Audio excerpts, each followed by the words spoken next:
extraer ADN, ácido desoxirribonucleico, de una muestra vegetal, en este caso un tomate. Primero trituramos el tomate con un poco de agua destilada y lo colamos. Quedaría así.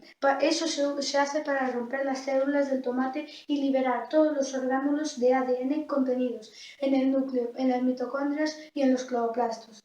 Los orgánulos están rodeados por una membrana que rompemos con una solución, un tampón de lisis, y así podemos extraer el ADN de los orgánulos.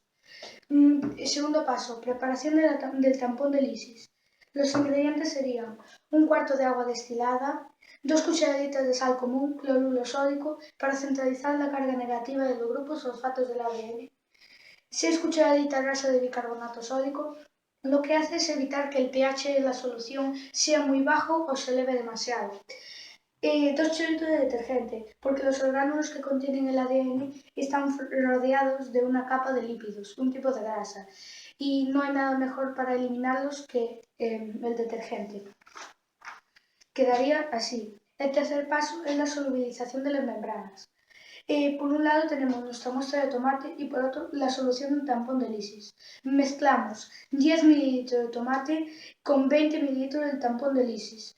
Tapamos y agitamos al menos durante 2 minutos. La solución del tampón de lisis está disolviendo las membranas biológicas del tomate y haciendo que el ADN se libere, tanto del núcleo como en las mitocondrias como en los cloroplastos. Filtramos la solución y pasamos 2,5 ml a un tubo. Cuarto paso, extracción del ADN. Tomamos 2,5 ml de nuestra mezcla con 5 ml de alcohol al 96%.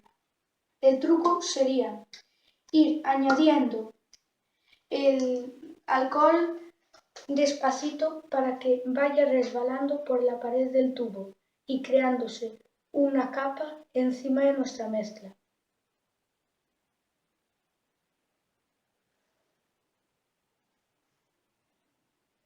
Como podemos observar unas virutas blancas flotando sobre la interfaz entre el alcohol y nuestra mezcla. Este correspondería al ADN.